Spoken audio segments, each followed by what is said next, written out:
FTP நேயர்களுக்கு வணக்கம். பல்வேறு விதமான பொலிட்டிக்கல் அப்டேட்ஸ் கொடுக்க இன்று நம்முடைய வம்சி அவர்கள் இணைந்திருக்கிறார். சார் வணக்கம். வணக்கம் சதீஷ்.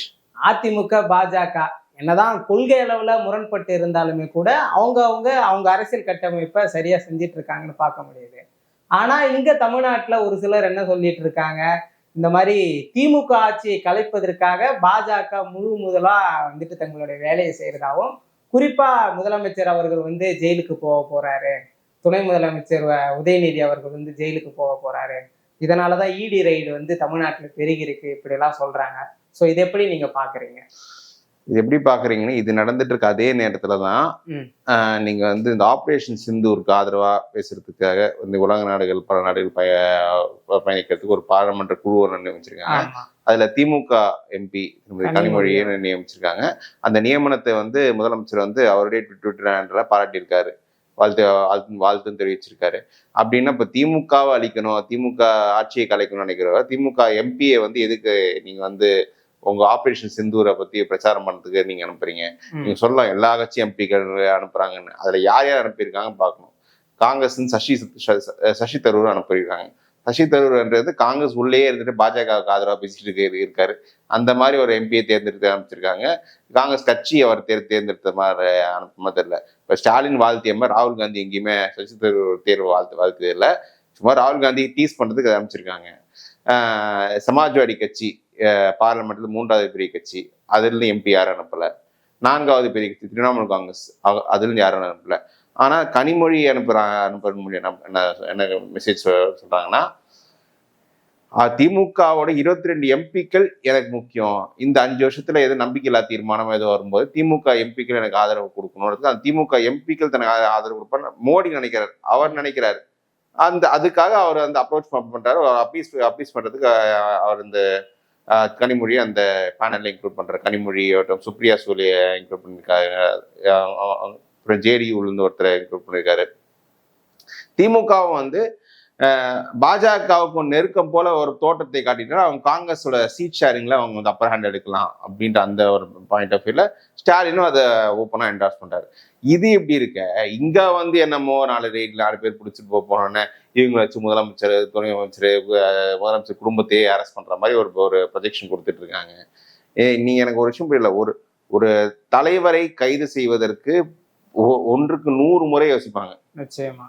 ஏன்னா அது கைது செஞ்சா அது ரிப்பர்கஷன் மக்கள் மத்தியில் எப்படி சென்டிமெண்ட் எஃபெக்ட் ஆகும், அது எப்படி அதை அவங்க ரியாக்ட் பண்ணுவாங்க. அது எலெக்ஷன் இயர் வேற.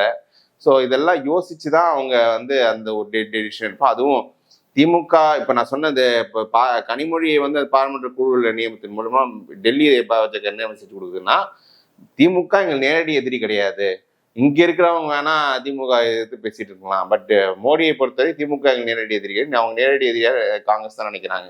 இதே சமாஜ்வாடி கட்சி மம்தா பண்ணிட்டு அங்க நேரடி எதிரிகள், அவங்களுக்கு எதிர்க்கலாம். திமுகவுக்கு இன்னும் பாஜக தமிழ்நாட்டில் அவ்வளவு பெருசா வளரலன்ற போது அவர் நேரடி எதிரி இல்லை, எனக்கு இப்போதைக்கு திமுக ஹெல்ப் எதிர்காலத்தை தேவைப்படலாம், அதை நான் பொட்டன்ஷியல் எதை நான் பாக்குறேன் அப்படின்ற மாதிரி அவங்க பாக்குறாங்க. அப்படி இருக்கும்போது இந்த குடும்பத்தை அவங்க பெருசா டச்சும் பண்ண மாட்டாங்க. அது சுத்தி 4 பேர் அவங்க நெருக்கமா இருக்கிற பிசினஸ்மேன் 10 பேர் அவங்க தவறு செய்யும் பட்சத்தில் அவங்கள இடிக்கு விசாரணைக்கு உட்படுத்தும், அவங்களோட கிராக் டவுன் பண்ணும். அதுக்காக கைது செய்யும் அளவுக்கு போகும், இந்த ஆட்சியே பெரிய ஒரு கிராக் டவுன் ஆக போகுது, ஆட்சியை கலைக்க போறாங்க அப்படின்னு மீடியா 4 பேர் பேசுற அளவுக்கு ஒரு பிரச்சனையும் இங்க வரப்போறது கிடையாது. ஏன்னா அப்படியே கைது செஞ்சால் மக்கள் பெருசா இதுக்கெல்லாம் ஒரு ரியாக்ட் பண்ணுவதில்லை. மக்களுக்கு இந்த 2 கட்சியும் நல்லா தெரியும் எப்படின்னு. ஜெயலலிதா ஊழல் வழக்கு சரி செஞ்ச ஜெயலலிதாவுக்கு தான் மீண்டும் 2016 ஆட்சி கொடுத்தாங்க. ஸோ மக்களும் இது ஒரு பெரிய பொருட்டா இருக்கவும் போறதில்லை. குறிப்பா பாஜகவுடைய தமிழ்நாட்டின் வளர்ச்சி திமுகவிற்கு மிக பெரும் ஆதரவா இருந்திருக்குதுன்னு நம்ம பார்க்க முடியுது. அப்படி இருக்கும் பொழுது ஒருவேளை மீண்டும் 29ல திமுக பாஜக கூட்டணி அமைப்பதற்கான ஒரு அச்சாரமா இதை பார்க்கலாமா? அது 29ல திமுக பாஜக கூட்டணி அமையுன்றது வாய்ப்புகள் ரொம்ப குறைவு. ஏன்னா நீங்க திமுக காங்கிரஸ் அணி நம்ம எடுத்து பார்க்கணும். அவங்க ட்ராக் ரெக்கார்ட் எப்போ கூட்டணி திமுக காங்கிரஸ் கூட்டணி உடஞ்சிருக்குன்னு பார்க்கணும். 1980ல பாராளுமன்ற தேர்தல் வெற்றி பெறாங்க, அடுத்த ஒரு சட்டமன்ற தேர்தல் தோல்வி அடைகிறாங்க. தோல்வி அடைஞ்ச அப்புறம் 84 பிரியினாங்க. 84 அதிமுக காங்கிரஸ் போறாங்க. அதுக்கப்புறம் திரும்ப 2004 பாராளுமன்ற தேர்தலில் சந்திக்கிறாங்க. 2006 சட்டமன்ற தேர்தல், 9 சட்டமன்ற தேர்தல், பல விமர்சனங்கள் இருந்தாலும் 2011 சட்டமன்ற தேர்தலில் மீண்டும் இணைகிறாங்க. ஆனா 2011 தோத்தப்புறம் பிரிகிறாங்க. 13 பிரிகிறாங்க. அது பிரிஞ்சதாலேயே 14 தோக்குறாங்க. இந்த கெமிஸ்ட்ரி பாதிக்கப்பட்டதை 16 மீண்டும் தோக்குறாங்க. ஒரு 1% வித்தியாசத்தை தோக்குறாங்க. அப்போ ஒருவேளை 16 ஒருவேளை ஜெயலலிதா அன்னைக்கு உயிரோடு இருந்திருந்தா 19 காங்கிரஸ் திமுக போயிருக்குமா அப்படின்னு சந்தேகம் தான். ஜெயலலிதாவோட போக அதிக வாய்ப்புகள் இருக்கு. ஆனா அவங்க ஜெயலலிதா இல்ல, அதிமுக உட்கட்சி பிரச்சனைகள் அப்போ காங்கிரஸ் கண்டினியூ பண்றாங்க. அப்ப 19, 21, 24 தொடர் வெற்றி பெற்றிருக்காங்க. ஸோ இந்த அணி ஒரு தோல்வியை சந்திக்கும் வரை திமுக காங்கிரஸ் பிரியாது. அப்படி இருக்கும்போது திமுக ஒருவேளை பிஜேபி எதிர்பார்ப்பு என்னன்னா, நீங்க திமுக காங்கிரஸ் பிரியாட்டி கூட பரவாயில்ல, காங்கிரஸ் கண்ட்ரோல்ல திமுக இருக்கக்கூடாது. திமுக காங்கிரஸ் ஒரு மைனர் பார்ட்னர் ரொம்ப கம்மியான சீட்ஸ் கொடுத்து ட்ரீட் பண்ணணும் அவங்க நினைக்கிறாங்க. ஏன்னா அவங்களுக்கு ஒரு எம்பி கணக்கு தான். எத்தனை எம்பி இன்னைக்கு காங்கிரஸ் தமிழ்நாட்டு பெருசாக ஒரு ஆக்டிவா பண்ண மாதிரி தெரியல. அது இங்க பாஜக பாத்தீங்கன்னா அண்ணாமலை இருக்கும்போது எவ்வளவு ஆக்டிவா ஒர்க் பண்ணாங்க. காங்கிரஸ் ஒரு ஒர்க்கும் பண்ணல. ஆனா அந்த ஒரு ஒர்க்கும் பண்ணாத காங்கிரஸ் இங்க 10 எம்பிக்கள் இருக்காங்க. அது காரணம் திமுக அலையன்ஸ் தான். அந்த ஒரு ரொம்ப சுலபமா அவங்க 10 எம்பிகள் கிடைக்குது. இந்த ஒரு லெவரேஜை கட் பண்றது இல்ல குறைக்கிறதுக்கான வேலையை தான் மோடி செய்யணும் பார்க்கறது. அதே சமயம் தங்களுடைய செல்வாக்கும் வளர்க்கும், தங்கள் கட்சி வளர்க்கும், தங்களுக்கு இங்க ஒரு எம்பிக்கள் 2029 ஜெயிக்கிறதுக்கு என்ன வழியோ அதை செய்யணும்னு அது பாக்குறாரு. இப்படிதான் அவங்க பாலிடிக்ஸ் போயிட்டு இருக்கு. பாஜக எடுக்கக்கூடிய முடிவுகள் அனைத்தும் திமுகவுக்கு எதிராக இருக்கும். குறிப்பா எப்படி எல்லாரும் சொல்றாங்கன்னா, 26 தேர்தல் நெருங்கக்கூடிய இந்த நேரத்துல திமுக அமைச்சர்கள் மேல இருக்கக்கூடிய ஊழல் பட்டியலை வெளியிடும் பொழுது, அவர்கள் மேல ஈடியை ஏவும் பொழுது, திமுக ஆட்சியே கவிழ்க்கிறதுக்கான ஒரு வேலை அனைத்தும் பாஜக கையில இருக்குதா சொல்லப்படுது. இது எப்படி நீங்க இதை ஆட்சியை கவிழ்க்கிறதுலாம் அவ்வளவு ஈஸியான விஷயம் கிடையாது. இன்னைக்கு ஆட்சியை கவிழ்க்கணும்னா அது பார்லிமெண்ட்ல 2/3 மெஜாரிட்டி வேணும். அதுதான் பொம்மை ஜட்ஜ்மெண்ட் சொல்லுது. ஆட்சியை கலைக்கிறது அது ஒரு பத்திரிகையில ஒரு ஹாட் கான்வர்சேஷனுக்காக பேசுறதுக்கு யூஸ் பண்ணிக்கலாமே தவிர ஆட்சி கலைப்பெல்லாம் நடைமுறை சாத்தியம் இல்லை. ஆனால் அமைச்சர்கள் மீது ஈடி வைத்து நெருக்கடி கொடுக்கறது, அரெஸ்ட் பண்றதுன்னா அப்படி பண்ணா திமுக பெனிஃபிட் ஆகும். இப்போ செந்தில் பாலாஜி கைது பண்ணாங்க. செந்தில் பாலாஜி இல்லாமல் திமுக மோசமா தோக்கும், பெரிய அடி வாங்கும் பார்லிமெண்ட்ல எலெக்ஷன்னாங்க. போன வாட்டி ஜெயிச்சத ஒரு எம்பி அதிகமா ஜெயிச்சிருக்காங்க. கரூர்ல செந்தில் பாலாஜி இல்லாமலே ஜெயிச்சாங்க.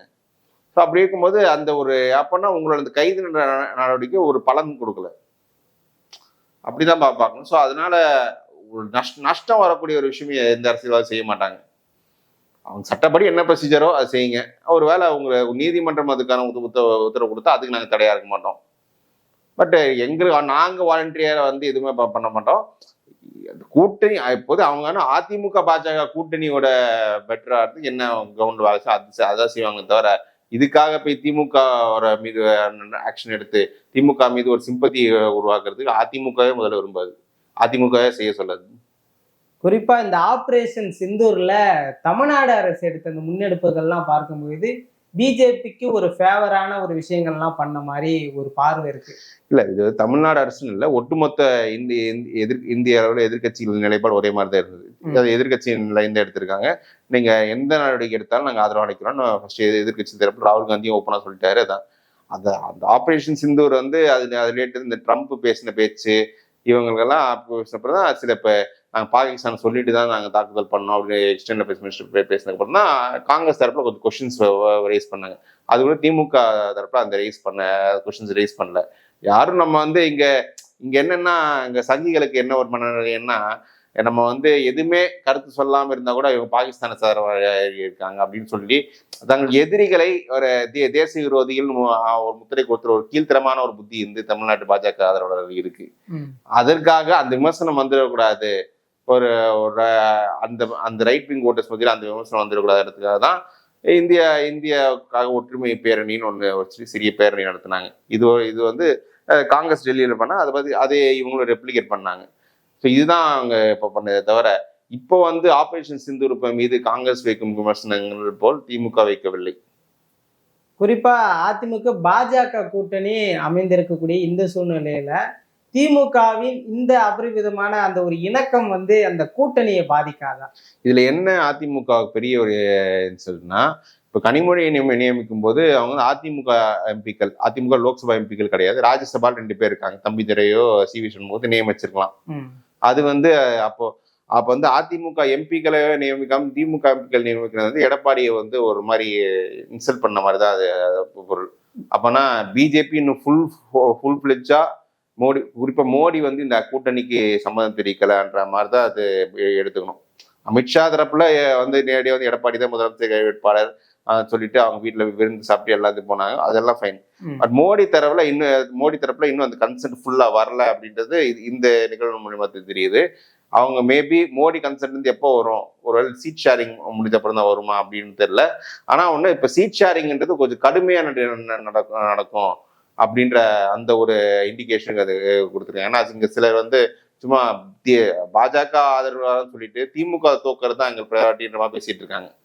ஆனா இதுல வந்து பிஜேபி வந்து திமுக எம்பியே வந்து குழு நியமிக்கிறதால அவங்க என்ன தெளிவா இருக்காங்க, நீங்க எங்க பாஜக வளர்ச்சிக்கு எது முக்கியமோ அது பண்ணுங்க, திமுக தோக்கிறதெல்லாம் எங்க ப்ரையாரிட்டி கிடையாது.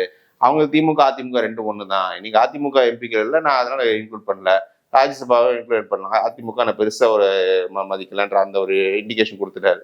ஸோ இது வந்து அதிமுகவுக்கு ஒரு செட்பேக் தான் இது. அது வெளிப்படையா அவங்க இப்போ ஒத்துக்கவும் முடியாது.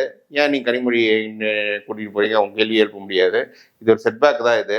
அது வந்து தெரிஞ்சுதான் பண்றாங்க. அதனாலதான் திமுக வந்து இந்த ஒரு விஷயத்த அவங்க வந்து ஓப்பனா ஸ்டாலின் அக்னாலேஜ் பண்றாரு, அவங்க என்ஜாய் பண்றாங்க. அதே சமயம் இப்ப காங்கிரஸ் தரப்புல ஸ்டாலின் மேல ஒரு சில சந்தேகங்கள் வரணும்னு தான் மோடி எதிர்பார்க்கிறாரு.